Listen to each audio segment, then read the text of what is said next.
Hello students, this is your mentor teacher and friend here.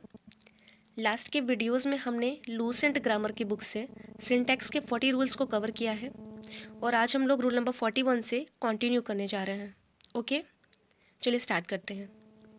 With, together with, along with, in addition to, and not, like, unlike, including, excluding, but, besides, except, rather than, accompanied by, headed by, guided by, governed by, controlled by, led by, dominated by, run by के पहले प्रयुक्त subject के number और person के मुताबिक verb का प्रयोग होता है। इसका क्या मतलब हुआ? अभी हमने जो सारे वर्ड्स को पढ़ा है उसके पहले प्रयुक्त सब्जेक्ट यानी कि वर्ब विद हो गया, टुगेदर विद हो गया, अलॉन्ग विद हो गया, ऑल दीज, ये सारी चीज़ें अगर इनके साथ में दो सब्जेक्ट इंक्लूड किए गए हों, यानी कि इनके साथ में जो सब्जेक्ट होता है वो डिसाइड करता है कि वर्ब कैसा होगा। ठीक है, चलिए एक सेंटेंस लेते हैं, आपको अच्छे से समझ में आएगा। The criminal along with his followers was arrested. देखिए, पहली बात तो यहाँ पे देखिए हमारा दो सब्जेक्ट है। पहला सब्जेक्ट है द क्रिमिनल, ठीक है, और जुड़ा किससे है? अलॉन्ग विद से। ठीक है, दूसरा सब्जेक्ट क्या है? His followers. देखिए गौर करिएगा, पहला वाला सब्जेक्ट हमारा सिंगुलर है और दूसरा वाला सब्जेक्ट हमारा प्लूरल है, लेकिन वर्ब हम किस सब्जेक्ट के अकॉर्डिंग लगा रहे हैं? पहले वाले। ठीक है, ये चीज़ हमने अभी ऊपर के सेंटेंस में, अभी ऊपर के रूल में पढ़ी है, सॉरी। ओके, देखिए ये जो सेंटेंस था अलॉन्ग विद से ऐड किया गया था, ठीक है, ये दूसरे सब्जेक्ट को पहले सब्जेक्ट से अलॉन्ग विद से जोड़ रहा था। ठीक, तो जो पहला सब्जेक्ट था उसके अकॉर्डिंग यहाँ पे वर्ब आएगी। ओके, तो ऐसा ही रूल हमें इसके जितने भी एग्जाम्पल्स दिख रहे हैं ना, ये सारे रूल्स इसमें फॉलो किए गए हैं। ठीक है, चलिए एक और देख लेते हैं आपको समझाने के लिए। He and not his brothers is found guilty. देखिए सब्जेक्ट यहाँ पे है सिंगुलर सब्जेक्ट, कौन सा? ही है। ठीक है, किससे ऐड किया गया है? एंड नॉट से। दूसरा सब्जेक्ट है हमारा प्लूरल है, हिज ब्रदर्स। ठीक, तो अगर हमको सिंटेक्स की इन्फॉर्मेशन नहीं रहेगी, जानकारी नहीं रहेगी, तो हम देखेंगे कि ही लिखा है, एंड नॉट लिखा है, उसके साथ में हिज ब्रदर्स लिखा है। तो अगर जानकारी नहीं रहेगी तो हम लोग दूसरा सब्जेक्ट को देखेंगे और जो कि प्लूरल रहेगा, तो प्लूरल सब्जेक्ट के अकॉर्डिंग हम प्लूरल वर्ब को फॉलो कर देंगे, है ना। ऐसा तब करते हैं जब इन्फॉर्मेशन नहीं रहती है, लेकिन जब रूल्स को हम पढ़े रहते हैं तो क्या कि ये जो सारी चीज़ें हमने पढ़ी अभी ऊपर रूल्स में, ये सारी चीज़ों के साथ में जो पहला सब्जेक्ट होता है उस सब्जेक्ट के अकॉर्डिंग वर्ब को लगाया जाता है। ठीक है, यही सारी एरर्स हमारे एग्जामिनेशंस में आती हैं, हमें इनको फाइंड आउट करना होता है। आई होप आपको समझ में आया होगा।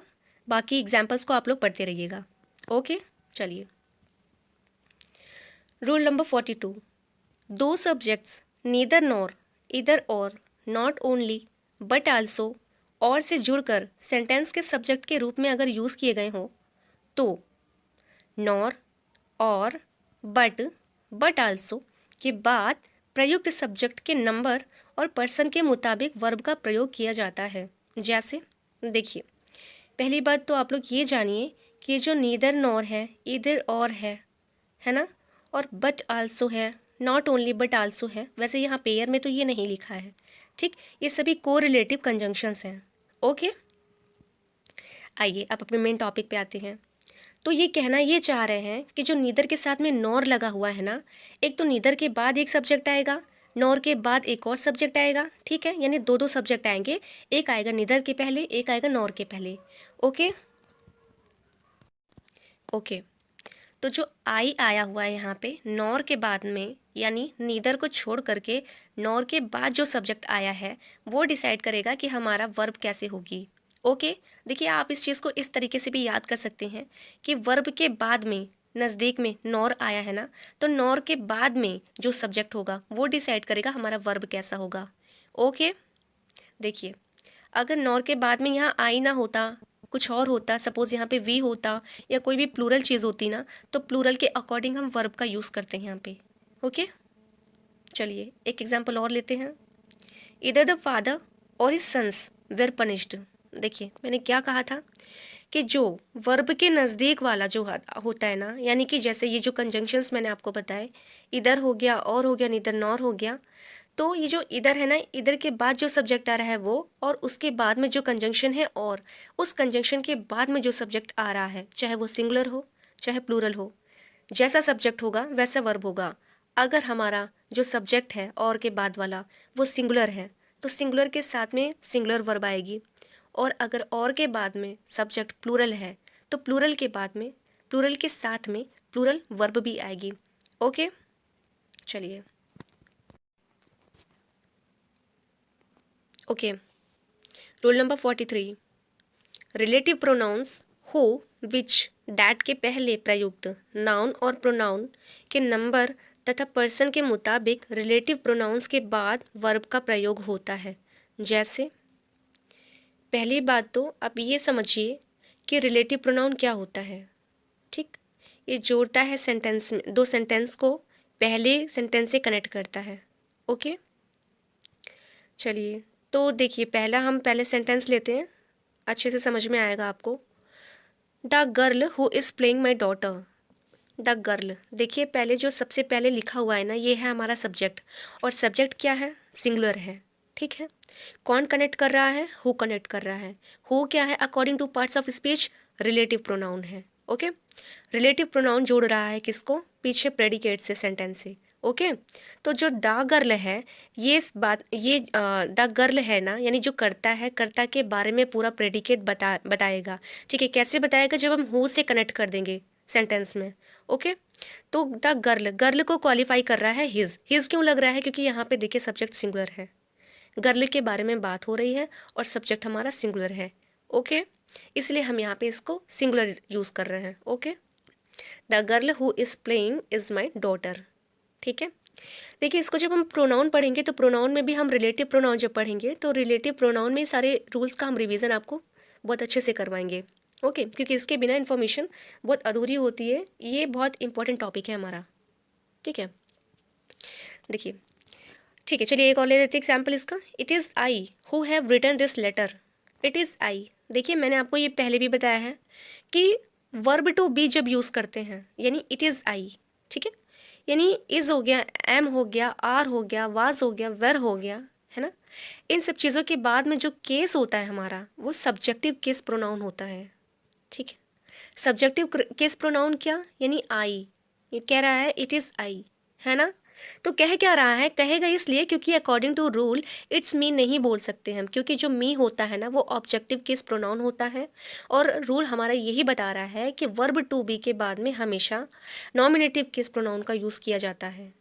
ठीक है, वर्ब टू बी के बाद में हमेशा नॉमिनेटिव प्रोनाउन का यूज़ करते हैं। ओके, ठीक है, ये चीज़ मैंने आपको केस इन एपोजिशन में भी समझाई थी।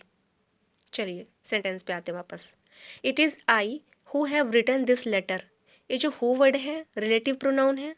Have written this letter, have क्यों आया, क्योंकि आई के साथ में अगर हमको परफेक्ट बनाना है तो हैव का ही यूज़ करेंगे, ना कि हैज़ का। ओके, जी बिल्कुल। अब देखिए इसमें एक नोट भी है, नोट को भी पढ़ना ज़रूरी है, देख लेते हैं। एक एडिशनल इन्फॉर्मेशन जुड़ी हुई होती है ना नोट में। देखिए जो इंग्लिश के रूल होते हैं ना, जनरली जनरली जो वर्ड होता है ना, ये थोड़ा सा टिपिकल होता है। क्यों टिपिकल होता है, ये कहता है कि जनरल रूल ऐसा नहीं, ऐसा होना चाहिए।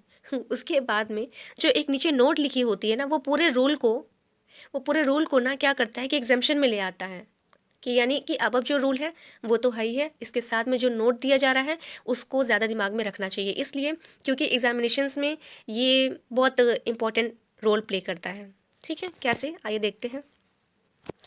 नोट नंबर 1 बोल रहा है, रिलेटिव प्रोनाउन के पहले नाउन और प्रोनाउन का प्रयोग हो, या नाउन और प्रोनाउन के पहले आल्सो का यूज़ हो, तो आल्सो के पहले प्रयुक्त नाउन और प्रोनाउन के नंबर और पर्सन के मुताबिक वर्ब का प्रयोग होता है। बहुत लंबी खिचड़ी है, चलिए मेरी लैंग्वेज में समझिए। सबसे पहले एक सेंटेंस देखिए, those students also serves the nation.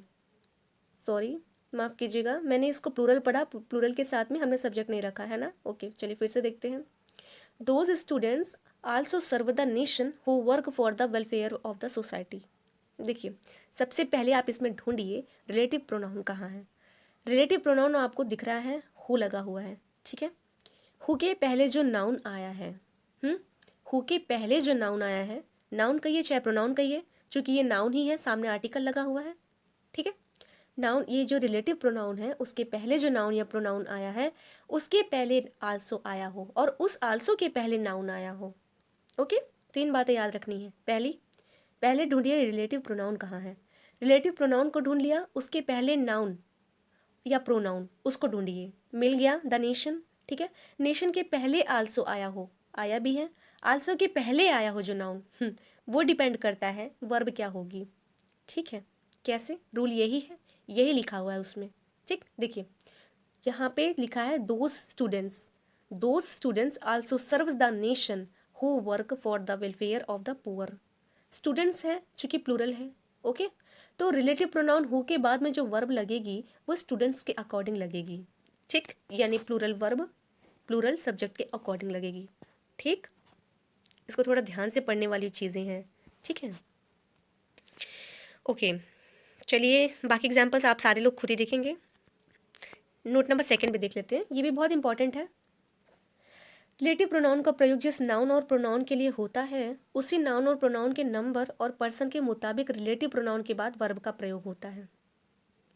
One more खिचड़ी, देखते हैं। One of the plus plural noun plus या फिर प्लूरल प्रोनाउन है ना, वन ऑफ द लिखा हो और प्लस प्लूरल नाउन हो या प्रोनाउन हो प्लस रिलेटिव प्रोनाउन हो। रिलेटिव प्रोनाउन में हो सकता है विच, हो सकता है दैट, हो सकता है। इनके बाद में वर्ब का प्रयोग रिलेटिव प्रोनाउन के पहले प्रयुक्त नाउन प्रोनाउन, और नाउन प्रोनाउन कैसा हो, प्लूरल हो, के मुताबिक प्लूरल होता है, ना कि वन के मुताबिक सिंगुलर होता है। देखिए ये कहना ये चाह रहे हैं कि अगर सब्जेक्ट क्या, अगर हमारा जो सेंटेंस है, सेंटेंस का जो स्ट्रक्चर है उस स्ट्रक्चर में वन ऑफ द का यूज़ किया गया हो, ठीक है। अगर सेंटेंस में वन ऑफ द का यूज़ किया हो और वन ऑफ द के साथ में प्लूरल नाउन हो या तो प्लूरल प्रोनाउन हो, ठीक, और प्लस रिलेटिव प्रोनाउन हो, ठीक है। तो जो वन ऑफ माई ब्रदर्स है ना, मतलब कि जो वन ऑफ द होगा ना वो डिसाइड करेगा कि आपका वर्ब कैसा होगा, ना कि वन ऑफ के बाद में आया हुआ नाउन या प्रोनाउन, ठीक। कैसे, एक एग्जाम्पल लेते हैं, अच्छे से समझ में आएगा आपको। देखिए सेंटेंस लिखा है, Vinay is one of my brothers, Vinay is one of my brothers who are working in Tata press. Vinay is one of my brothers, पहली चीज़ तो हमने ये देखा वन ऑफ माई ब्रदर्स, ठीक। One of my brothers, one of के साथ में क्या हो, प्लूरल नाउन हो या प्रोनाउन हो, उसके बाद में एक रिलेटिव प्रोनाउन हो, ठीक। उसके बाद में जो वर्ब आएगी वो किसके अकॉर्डिंग आएगी, वन ऑफ के अकॉर्डिंग, ठीक। क्योंकि देखिए वन ऑफ कहीं भी लग जाए ना तो इसका मतलब होता है सिलेक्शन की चीज़ें हो रही हैं, और सिलेक्शन हम कैसे करेंगे, एक अकेले इंसान के साथ में सिलेक्शन नहीं किया जा सकता है ना। ग्रुप होगा तो ग्रुप में से किसी एक पार्टिकुलर पर्सन का सिलेक्शन किया जाएगा, तो इसका मतलब अगर ग्रुप है तो यानी कि वहाँ पे प्लूरल होना चाहिए नाउन को या प्रोनाउन को, है ना। ग्रुप तो भैया एक आदमी के साथ होगा नहीं, कई आदमी की ज़रूरत पड़ेगी वहाँ पे, और कई आदमी की ज़रूरत पड़ेगी तो इसका मतलब वो प्लूरल कंसिडर किया जाएगा, ठीक। तो फिलहाल ये रूल ये कहता है कि अगर वहाँ पे वन ऑफ का यूज़ किया गया हो तो जो वर्ब आएगी वो वन ऑफ के अकॉर्डिंग आएगी, ठीक। और माई ब्रदर यानी कि जो प्लूरल हमारा प्रोनाउन है या नाउन है उसको यूं ही छोड़ देते हैं, ठीक। ये मोस्ट इंपॉर्टेंट रूल है, इसकी इन्फॉर्मेशन हम सबको होना बहुत ज़रूरी है। हर एग्जाम्स में ऐसे क्वेश्चन हमको देखने को मिलते हैं, बार बार घुमा घुमा करके, आप कोई भी प्रैक्टिस सेट उठा करके देखिएगा, ये बहुत प्यारा क्वेश्चन है और बहुत अच्छा कॉन्सेप्ट भी है, ये बार बार आता रहता है। ओके चलिए next, rule number 44, cardinal adjectives. Cardinal का मतलब क्या होता है, 1 2 3 4 5, एक होता है कार्डिनल, एक होता है ऑर्डिनल।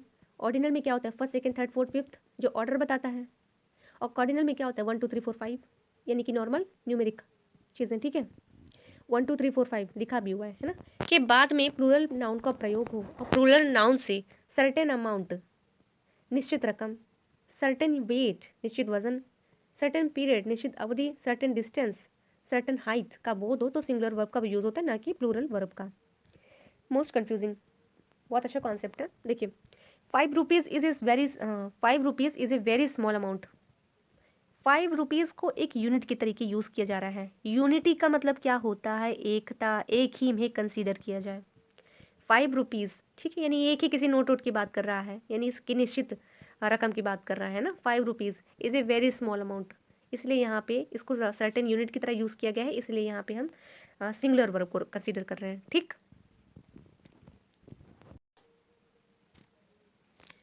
ओके। अभी के इसमें एक नोट है, नोट देखते हैं। लेकिन कार्डिनल एडजेक्टिव्स के बाद प्रयुक्त प्लूरल नाउन से अलग अलग यूनिट का अगर बोध कराना हो तो इसे प्लूरल माना जाता है। देखिए, ये कन्फ्यूजिंग भी है थोड़ा सा, लेकिन ज़्यादा कन्फ्यूजिंग नहीं है, एक बार समझ लेना है इसको, फिर दिक्कतें नहीं होंगी, है ना। कि देखिए, पहली बात तो ये कि ये जो रूल था इसको एक निश्चित रकम के तौर पे, यानी कि एक सर्टेन अमाउंट के तौर पे जब कंसीडर किया जाएगा तो ही वर्ब प्लूरल आए, तो ही वर्ब सॉरी सिंगुलर आएगी। ठीक, नहीं तो ये जैसे ₹50 हो गया, यानी ये जो सर्टेन अमाउंट्स होते हैं इसको सर्टेन नहीं माना जाता, इसको माना जाता है कि अलग अलग हैं चीज़ें। ठीक, कैसे, सेंटेंस देखते हैं। ₹50 are to be distributed among the students. ₹50, देखिए ₹50 का यहाँ पे जो अमाउंट है ना, वो ₹50 एक यूनिट की तरह नहीं यूज़ की जा रही हैं। क्यों नहीं यूज़ की जा रही? अब बताइए इसको हिंदी में, मतलब सॉरी, हिंदी में तो बोल रहे हैं तो सेंस पता लग रहा है, लेकिन इंग्लिश में सेंस नहीं पता चलता, तो इसको हमें सेंस को निकालना होता है, जूम करना होता है। कैसे जूम करेंगे? देखिए, इसके बाद लिखा हुआ है ₹50 के डिस्ट्रीब्यूटेड। ठीक, देखिए आप यहाँ से एक छोटा सा ट्रिक भी बना सकते हैं, जो भी कहिए। डिस्ट्रीब्यूटेड का मतलब होता है ना अलग अलग बांटना। तो जब चीज़ को इकट्ठा कर दिया जाएगा तो बांटी कैसे जाएंगी चीज़ें, तो इसलिए इसको ना हम जब डिस्ट्रीब्यूटेड का सेंस आएगा तो इसको हम एक निश्चित रकम के तौर पे नहीं कंसीडर करते। ठीक है, तो इसलिए हम यहाँ पे ₹50 को प्लूरल वर्ब के लिए प्रयुक्त इसलिए कर लेंगे क्योंकि वो एक सर्टेन यूनिट नहीं बनी है, मतलब यहाँ पे सर्टेन यूनिट के तरीके इसको नहीं कंसीडर किया जा रहा है। ओके, चलिए, आई होप समझ में आया होगा। एक दो बार और पढ़िएगा ना तो ज़्यादा अच्छे से समझ में आएगा। चलिए, इसका एक जस्टिफिकेशन भी नीचे लिखा हुआ है, यही लिखा हुआ है कि 50-50 रुपए जो है छात्रों के बीच में बांटना है, तो जो है एक्चुअली जो चीज़ मैंने समझाई वही चीज़ यहाँ पे रिटन फॉर्म में लिखी हुई है कि अगर अलग अलग बांटना है तो उसको निश्चित माना ही नहीं जा सकता है ना, वही चीज़ मैं आपको बता भी रही थी। ओके, रूल नंबर 45 पे आते हैं। देखिए, अर्थमेटिक के हिसाब से यानी सम्स में सिंगुलर और प्लूरल दोनों वर्ब्स का यूज़ किया जा सकता है। ठीक है, अर्थमेटिक के हिसाब से। देखिए, एक एडिशनल चीज़ बता देती हूँ, अर्थमेटिक है ना जो अरिथमेटिक वर्ड, ये वोकैब में बहुत पूछी जाती है। ठीक है, तो ये छोटी छोटी चीज़ों की इन्फॉर्मेशन होना आपको बहुत ज़रूरी है। चलिए, रूल पे आते हैं। अर्थमेटिक के हिसाब में सिंगुलर और प्लूरल दोनों वर्ब्स का प्रयोग किया जा सकता है, लेकिन भाषा में सिंगुलर वर्ब का प्रयोग प्रचलन में है, अतः पाठकों को यानी रीडर्स को भी सिंगुलर वर्ब का प्रयोग करना चाहिए, जो ज़्यादा बेहतर है। देखिए, पहली बात तो ये मानिए आप 2 and 2 makes 4, ये तो एक आपको ऐसे ही ये आपको जो है बहुत इजी लग रहा होगा देखने में, ये इजी नहीं है, थोड़ा सा ये काफ़ी डिस्प्यूटिंग है एक्चुअली। अलग अलग बुक्स में अलग अलग तरीके से बताया भी रहता है, लेकिन इसको मेरे ख्याल से ये है, मेरे ख्याल से क्या ये बुक में भी दिया है कि इसको आप कंसीडर मानिए, मतलब सॉरी माफ़ कीजिएगा, कि इसको इसके साथ में जो हम वर्ब लगाते हैं ना, 2 and 2 makes 4 या 5+5, उसके साथ में हमें आर भी सही लगता है, इस भी सही लगता है। जी हाँ, देखा जाए तो दोनों सही है, लेकिन दोनों क्या, अगर एग्जाम में आएगा तो हमको एक ही पे टिक करना होता है OMR में, है ना। तो हम यहाँ पे जो सिंगुलर वर्ब है इसको ज़्यादा कंसिडर करेंगे। ठीक, इसको प्रियोरिटी देंगे, बाकी सेंटेंस दोनों करेक्ट होगा। ठीक, चलिए, रूल नंबर 46 पे आते हैं। ए या an singular countable noun plus of plus plural noun का प्रयोग सेंटेंस के सब्जेक्ट के रूप में हो तो इसके साथ सिंगुलर वर्ब का यूज़ होता है। देखिए, ये बहुत इजी चीज़ है जो बचपन से हम सभी पढ़ रहे हैं, है ना। देखिए, पहली बात तो इसमें कुछ कलेक्टिव नाउन्स के नेम हैं, हम सबको लर्न भी होना चाहिए। और अभी तो हम सिंटैक्स पढ़ रहे हैं, तो अभी एक इंट्रोडक्शन चल रहा है। जब हम नाउन को पढ़ेंगे और डीप जाएंगे, डिटेल में पढ़ेंगे ना, तो ये सारी चीज़ें किसके ग्रुप्स को क्या बोलते हैं वो सारी चीज़ें हमको लर्न होनी चाहिए। मोस्ट इंपॉर्टेंट है, एग्जामिनेशन में पता नहीं कहाँ से दे दे एग्जामिनर, कहाँ नहीं जा सकता ना, तो हमें पहले से प्रिपेयर होना पड़ेगा। देखिए, जैसे ए बंच ऑफ कीज़ है, ए फ्लॉक ऑफ शीप है, ए सेट ऑफ पम्प्स है, एक क्राउड ऑफ पीपल है, ए सीरीज ऑफ इवेंट्स है, आर्मी ऑफ सोल्जर्स है, ए क्लास ऑफ स्टूडेंट्स है, ए टीम ऑफ प्लेयर्स है, फ्लीट ऑफ शिप्स है, ए पेयर ऑफ शूज़ है, ए चेन ऑफ माउंटेन्स है, ए हर्ड ऑफ कैटल्स है, ए गैलेक्सी ऑफ स्टार्स है, ए बैंड ऑफ म्यूजिशियंस है। इनके साथ में सिंगुलर वर्ब आएगा, क्यों? सामने आर्टिकल लगा है। ठीक, क्योंकि सामने आर्टिकल लगा है तो ये डिसाइड कर रहा है क्या, कि सब्जेक्ट हमारा क्या है, बंच, सब्जेक्ट हमारा क्या है, फ्लॉक, सब्जेक्ट हमारा क्या है, सेट, ये जो ऑफ है ना, ये है प्रीपोजिशन। किसी भी सब्जेक्ट को देखिए आप, वर्ब तक, सब्जेक्ट प्रेडिकेट की बात कर रही हूँ मैं, किसी भी सब्जेक्ट को मेन वर्ब के पहले तक ही काउंट किया जाता है, ठीक है, या तो प्रीपोजिशन देख करके। तो प्रीपोजिशन देखिए ऑफ लगा हुआ है, तो हमारा यहाँ पे सब्जेक्ट क्या है, बंच हो गया, फ्लॉक हो गया, सेट हो गया, क्राउड हो गया, सीरीज हो गया, आर्मी हो गया, क्लास हो गया। सामने आर्टिकल लगा है।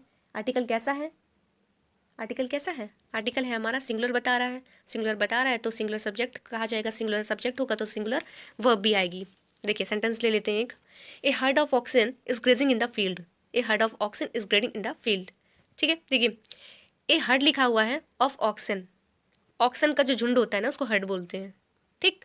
तो एक झुंड, हालांकि वो तो कलेक्टिव नाउन के तौर पे जो है कंसीडर किया जा रहा है, लेकिन फिर भी आर्टिकल लगा है ना, तो इसीलिए हम यहाँ पे इसको सिंगुलर काउंटेबल नाउन मानेंगे, ठीक है। और सिंगुलर काउंटेबल नाउन अगर सब्जेक्ट है तो वो हमारा वर्ब कैसा लेगा, इजी लेगा, ठीक। यानी कि सिंगुलर काउंटेबल नाउन है, सब्जेक्ट भी सिंगुलर लेगा। So simple, okay. Rule number 47 है, furniture most important, most and most important rule है। एक आध क्वेश्चन तो इसमें से आने ही हैं, फिक्स है, तो इसको बहुत ध्यान से देखिएगा। रूल नंबर 47 कह रहा है, furniture, advice, news, information, luggage, baggage, percentage, poetry, knowledge, dirt, dust, traffic, electricity, music, breakage, stationery, scenery, confectionery, poetry, bakery, crockery, behaviour, armoury, ठीक है। ईटीसी का यूज़, ईटीसी का यूज़ सिंगुलर अनकाउंटेबल नाउन के रूप में होता है, ठीक। ये सारी चीज़ें जो मैंने पढ़ी मोस्ट इंपॉर्टेंट हैं और इनको हम सिंगुलर अनकाउंटेबल नाउन के रूप में कंसीडर करते हैं, यानी which we cannot count, गिन नहीं सकते, है ना। इसलिए इसके साथ में सिंगुलर वर्ब का प्रयोग होता है। देखिए अगर कोई नाउन अनकाउंटेबल है तो जाहिर सी बात है कि वो सिंगुलर ही माना जाएगा, प्लूरल तो उसको कंसीडर नहीं करेंगे, है ना। देखिए जैसे पहला एग्जाम्पल देखते हैं, the news is true, the news is true, the news है, सिंगुलर अनकाउंटेबल नाउन है, तो वर्ब कैसी है, इज लगी है, दैट्स ऑल राइट, ओके। एक और एग्जांपल देख लेते हैं, all is luggage has been stolen. Luggage जो होता है सामान, उसको हम लगेजेस तो बना नहीं सकते, क्यों नहीं बना सकते, अभी मैं नीचे बताऊंगी इसको। All is luggage has been stolen, ठीक। लगेज क्या है हमारा, सिंगुलर अनकाउंटेबल नाउन है। अब बोलने में क्या है, देखिए एवरीडे कन्वर्सेशन में हम लोग तो कुछ भी कह सकते हैं कि लगेजेस कहाँ है, ठीक है। तो all his luggage has been stolen, तो लगेज जो है सिंगुलर अनकाउंटेबल नाउन है, तो वर्ब कैसे लेगा, सिंगुलर लेगा, ओके। चलिए एक चीज़ और ध्यान दें, ध्यान वाकई दीजिएगा कि पहली बार जो भी हमने चीज़ें पढ़ी, जो भी हमने नाउन पढ़े हैं, उन नाउन में हम आर्टिकल नहीं लगा सकते, आर्टिकल नहीं लगा सकते, आर्टिकल लगा करके हम उसको सिंगुलर नहीं बना सकते, तो उसको हम प्लूरल भी नहीं बना सकते। कैसे, ई एस या जैसे भी प्लूरल बनता है हम उसका प्लूरल नहीं बना सकते, ना हम उसमें ए लगा करके उसको सिंगुलर बना सकते हैं, ना हम उसमें ई एस या एस को ऐड करके प्लूरल बना सकते हैं, ठीक। अब एग्जाम्पल सारे लिखे हैं, इसको आप लोग आराम से पढ़ लीजिएगा, डिटेल में पढ़िएगा। ये फर्नीचर नहीं हो सकता, फर्नीचर्स नहीं हो सकता, ए न्यूज़ नहीं होता, न्यूज़ेस नहीं होता है, एन एडवाइस नहीं होता, एडवाइजेस नहीं होता है। ये बहुत इंपॉर्टेंट चीज़ें लिखी हुई हैं आपके सामने, ठीक है। आ जाती है सेंटेंस में तो इसको फाइंड आउट करना थोड़ा मुश्किल हो जाता है, ठीक। तो इसीलिए अगर आप इसको ध्यान से पढ़े रहेंगे ना, तो वहाँ एग्जामिनेशन में आपको ये अच्छे से हेल्प करेगा। देखिए अब देखिए, अभी तो हमने पढ़ा कि इसको कैसे यूज़ नहीं कर सकते हैं, अब पढ़ते हैं कैसे यूज़ कर सकते हैं। अगर हमको सिंगुलर बनाना होता है तो, ठीक, अगर हमको इनको सिंगुलर बनाना भी होता है तो हम किसका यूज़ करते हैं, पीस का यूज़ करते हैं, ए पीस ऑफ इन्फॉर्मेशन, ठीक है। और प्लूरल बनाना हो तो कहते हैं पीसेस ऑफ इन्फॉर्मेशंस, आर्टिकल हटा देते हैं, पीस में जोड़ देते हैं एस और एस, इन्फॉर्मेशन में नहीं जोड़ेंगे, इन्फॉर्मेशन में जोड़ेंगे तो रॉन्ग हो जाएगा, ओके। तो चाहे पीस लगाइए, चाहे आइटम लगा दीजिए, चाहे हिप लगा दीजिए, चाहे स्पेक लगा दीजिए, आइटम्स लगा दीजिए, बिट लगा दीजिए, है ना। और ब्रेड वगैरह के साथ में तो हम लोफ का यूज़ कर सकते हैं। तो ये सारी चीज़ें लगा करके हम सिंगुलर और प्लूरल बना लेते हैं इन चीज़ों का। चलिए रूल नंबर 48 देखते हैं। कुछ ऐसे एस इंडिंग्स नाउन होते हैं, देखने में प्लूरल लगते हैं लेकिन सिंगुलर होते हैं, ठीक। जब इनका यूज़ सब्जेक्ट के रूप में होता है तो इनके साथ में सिंगुलर वर्ब का यूज़ होता है, ना कि प्लूरल वर्ब का। कहना क्या चाह रहे हैं माफ़ कीजिएगा, कुछ नाउन ऐसे होते हैं ना जिनके लास्ट में एस आता है, एस आता है, एस ठीक है आ रहा है, तो इसका मतलब ये नहीं कि वो नाउन जो है प्लूरल है। यानी कैसे, जैसे कुछ बीमारियों का नाम ले लीजिए आप, मम्स हो गया, शिंगल्स हो गया, मीजल्स हो गया, लास्ट में देखिए एस आया है ना, लेकिन एस लगा ज़रूर है, पर वो ये नहीं बता रहा कि ये सभी प्लूरल है ना, क्योंकि ये नाम ही है इनका ऐसे, तो इनको हम प्लूरल नहीं मान सकते हैं। चलिए कुछ खेलों के नाम हो गए हैं, जैसे बिलियार्ड्स हो गया, बॉल्स हो गया, डार्ट्स हो गया, ड्राट्स हो गया, डोमिनोज हो गया, ठीक है, डोमिनोज गेम है। तो इनको जो है ना हम प्लूरल नहीं मान सकते, ये इनका नाम ही है, ओरिजिनल फॉर्म है। Okay okay. तो बाकी नीचे कुछ ये देश के नाम लिखे, यूनाइटेड द यूनाइटेड स्टेट्स हो गया, द यूनाइटेड नेशंस हो गया, एथेंस हो गया, ये सभी चीज़ें ना इसको सिंगुलर ही मानते हैं। कुछ किताबों के नाम हो गए, जैसे आर्म्स एंड द मैन हो गया, द अरेबियन नाइट्स हो गया, द राइवल्स हो गया, the Lamb's Tales from Shakespeare हो गया, सोराब रुस्तम हो गया, ये सारी चीज़ें विषयों के नाम हो गए। ठीक है, अब देखिए उसका एक एग्जाम्पल लिखा है, इसको आप लोग आराम से पढ़िएगा और ये बहुत इंपॉर्टेंट है, इसको देखिएगा, एरर्स इसमें बहुत आते हैं। ठीक है, चलिए, और अब इसमें क्या देखना है हमको। इसमें हमको देखना है वन मोस्ट इंपॉर्टेंट रूल, एक और आ गया, रूल नंबर 49। ये क्या कहना चाह रहे हैं, वेजेस का प्रयोग बाइबल में पनिशमेंट के अर्थ में किया गया है, तब इसे सिंगुलर माना जाता है। देखिए, वेजेस, पहली बात तो ये कि जो वेजेस होता है ना, वेजेस के टू मीनिंग्स होते हैं। पहला मीनिंग होता है पनिशमेंट, पनिशमेंट वो भी कहाँ होता है, अकॉर्डिंग टू बाइबल। ठीक, एक और वेजेस होता है, उस वेजेस का मतलब होता है salary, charges for the labour, पारिश्रमिक जिसको कहते हैं। ठीक है, तो ये जरा से इसको देख लेना है कि जो वेजेस का मीन जो पनिशमेंट होता है, वो पनिशमेंट जो होता है वो जब यहाँ पे वेजेस का किसी सेंटेंस में अगर वेजेस का यूज़ किया गया हो और वहाँ पे इसका यूज़ पनिशमेंट के तरीके किया गया हो, तो वहाँ पे वेजेस के साथ में हमेशा सिंगुलर नाउन, सॉरी नाउन नहीं, सिंगुलर वर्ब आएगा। ठीक है, क्या कहना चाहा मैंने, मैंने ये बताया आपको कि वेजेस का यूज़ अगर किसी सेंटेंस में लिखा हो और उसके साथ में वर्ब जो होता है, वो वर्ब अगर पनिशमेंट के सेंस में वेजेस का यूज़ किया गया है तो इसको कंसिडर करना है। ठीक, और नहीं तो जो वेजेस होता है, वेजेस का मतलब जो सैलरी होती है, पारिश्रमिक होता है, उसके अकॉर्डिंग अगर यूज़ करना होता है तो हम इसको सिंगुलर प्लूरल दोनों के तरीके यूज़ कर सकते हैं। ओके, देखिए, अच्छा, मोस्टली आप लोग ना ये जो वेजेस यानी कि जो चार्जेस की मैंने बात करी, अगर इसको हम प्लूरल माने तो ये बहुत अच्छी बात है। ठीक है, तो इसको आप प्लूरल ही मानिएगा, और जो पनिशमेंट के सेंस में अगर हम यूज़ करेंगे वेजेस को तो वहाँ पे हम हिज कंसिडर करेंगे। ठीक है, चलिए, एक लास्ट रूल देखते हैं आज का, फिर फिनिश करते हैं सेशन को। रूल नंबर 50 है, jury, mob, council, committee, audience, crowd, family, assembly, army, team, class, government, herd, public, crew, etc से समूह का बोध हो तो इसे सिंगुलर कलेक्टिव नाउन माना जाता है। इसके साथ में सिंगुलर वर्ब का यूज़ किया जाता है। इसके लिए सिंगुलर प्रोनाउन इट्स का प्रयोग होता है।